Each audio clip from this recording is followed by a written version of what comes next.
Bueno, estamos en la Expo Real Estate y tengo la posibilidad de hablar con Ernesto Figuerea, que viene de la ciudad, no, del país del Paraguay. Bueno, muy bienvenido y encantado de poder conversar con usted y de saber un poco qué es lo que está pasando en su país, cuáles son los proyectos, cómo ve la situación y los desafíos que están de por medio.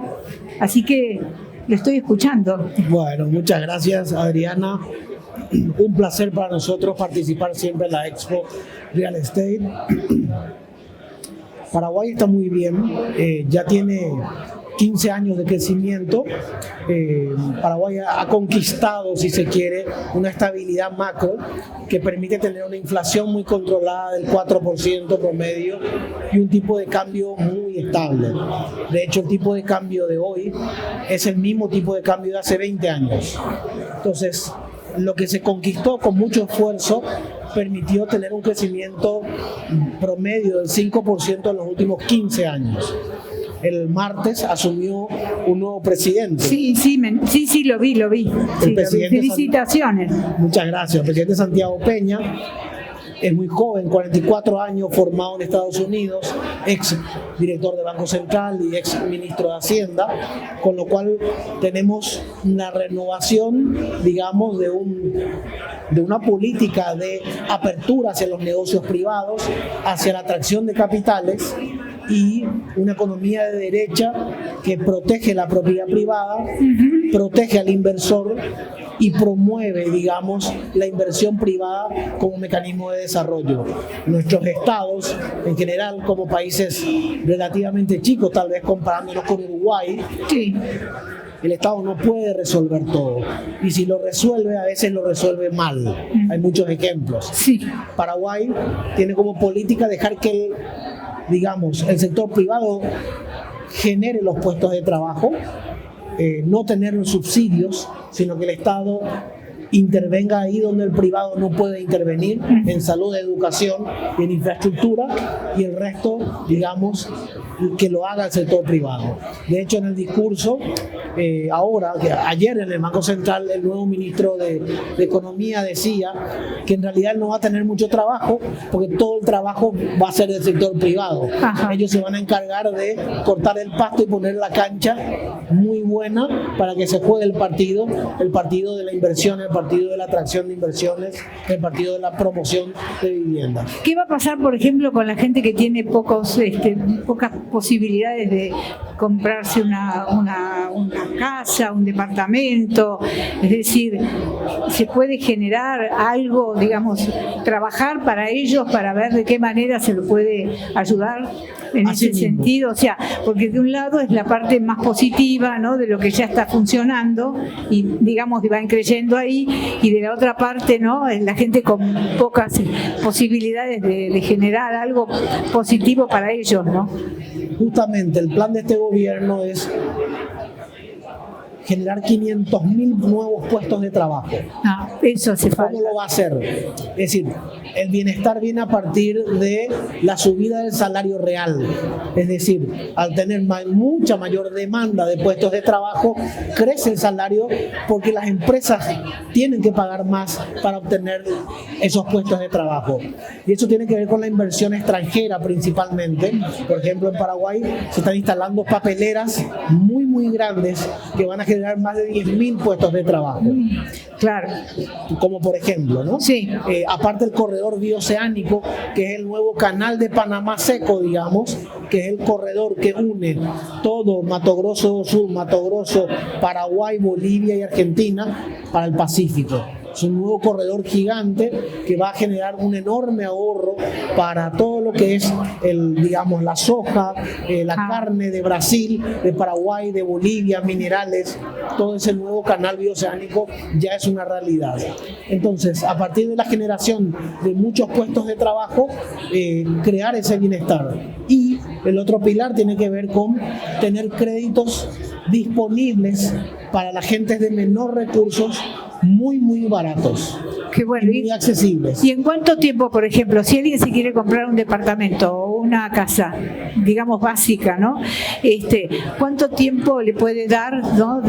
para poder pagar en cuotas, por ejemplo, ¿no? O pagar una parte y luego en cuotas. Totalmente. Hoy tenemos en Paraguay un crédito hipotecario para la primera vivienda a una tasa del 7,9 en guaraníes a 30 años. A 30 años, a 30 un montón años. de tiempo. 7,9 sí. Es una tasa sí. para la realidad de la inflación global en moneda nacional. Ajá.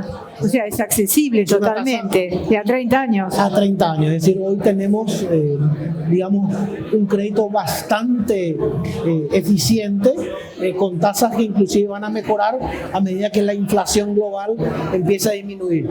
De hecho, en Paraguay, la inflación acumulada hoy es del 5%. Ya estamos entrando en la banda, digamos, del 4,5%, que es la inflación natural de Paraguay. Sí. Lo cual hace que probablemente empecemos a experimentar bajadas de tasas de interés que haga que sea más fácil acceder al crédito, ¿no? Claro. ¿Cuáles son los problemas más graves que tiene en este momento el Paraguay? O sea, ¿qué es lo que más hay que ocuparse en ese sentido? O sea, ¿qué es lo peor, ¿no? Como para reverder, ¿no? Así, generar un cambio totalmente positivo sobre lo negativo. Yo te planteo de esta forma. Paraguay en los últimos 15 años bajó la pobreza de un 40% a un 25%. El reto es de ese 25 a un 8%, que sería ya un nivel de pobreza casi de país desarrollado. Ajá. Ese es el reto. Ese es el objetivo de este gobierno, que es seguir esta transición, porque fue muy buena la atención de seguir bajando la pobreza. Paraguay produce alimentos para 100 millones de personas y no debería haber pobres en Paraguay. Es un gran productor de alimentos, top 5 en soja, carne, stevia, energía limpia. ¿Cuántos millones hoy son en el Paraguay? Hoy Paraguay tiene 8 millones de habitantes. Tiene una superficie que, siempre repito, es 30% más grande que Alemania, porque si uno compara Paraguay con Brasil, es muy difícil. Claro. Paraguay tiene mucha superficie. Por dar un ejemplo, la superficie plantada de soja de Paraguay es el 10% del total de la superficie disponible. Y con ese 10%, Paraguay es el cuarto exportador del mundo de soja. Claro. O sea, lo que hay para crecer, hay mucho para crecer. Es decir, todo lo que tiene que ver con producción de alimentos y la industrialización de esa producción de alimentos es lo que está llevando a Paraguay hacia el bienestar, digamos. Es lo que ha hecho bajar la pobreza del 40 al 25, ha mantenido un tipo de cambio muy estable y una inflación, digamos, muy baja, ¿no?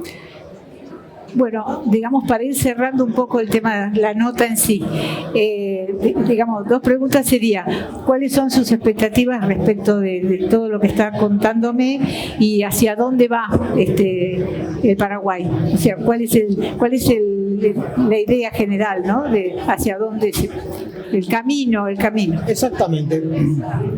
Paraguay tiene una economía muy abierta, siempre lo fue, como un país relativamente más pequeño que los grandes socios del Mercosur como Argentina o Brasil. Entonces, ya es una economía muy abierta y ahora está pasando a ser una economía muy pujante. Paraguay está a un peldaño de ser grado de inversión, investment grade, con lo cual la tasa de interés al ser grado de inversión cae abruptamente y eso genera una inyección muy fuerte de capital. Eso es lo que se viene de Paraguay. Entonces es un país que es el momento ideal para entrar, porque al entrar estos grandes capitales se generan estas enormes inversiones y el crecimiento. Hoy, digamos que están alineados los objetivos del sector privado y el gobierno, porque el gobierno tiene un plan muy claro de que la estrella tiene que ser la inversión privada. El Estado no puede resolver todos los problemas. El Estado se va a ocupar de la salud, se va a ocupar de la infraestructura y se va a ocupar de la seguridad. El resto se va a ocupar el sector privado y, como bien lo mencionó el presidente Peña, ellos se van a encargar de que tengamos el mejor estadio para jugar el partido, el estadio con el mejor césped, con las mejores condiciones para que ese partido sea lo más atractivo, para que ingresen jugadores nacionales y extranjeros. Bueno, no sé, si quiere agregarle algo más, lo dejo a su criterio. Muchas gracias por la invitación y realmente muy contento de estar. Acabamos de tener una charla sobre Paraguay, donde tuvimos la sala llena y nos fue muy interesante compartir las experiencias en donde inclusive argentinos y bolivianos que están en Paraguay contaban la experiencia de un país que es muy abierto, es un país muy, digamos, en donde uno puede como extranjero sentirse bien. No es un país hostil al extranjero, y como tenemos esta tradición de economía abierta, el extranjero está bien visto, porque muchas veces que uno siente que puede haber hostilidades cuando uno va a un país, a un país nuevo. Entonces, así es. La invitación es a visitar Paraguay y sentir que Paraguay es un país lleno de oportunidades. Bueno, yo lo conozco, yo viajé, así que yo conozco Paraguay y Uruguay también. Qué bueno. Bueno, le deseo lo mejor. Muchas gracias, Adriana. Gracias a usted. Un placer.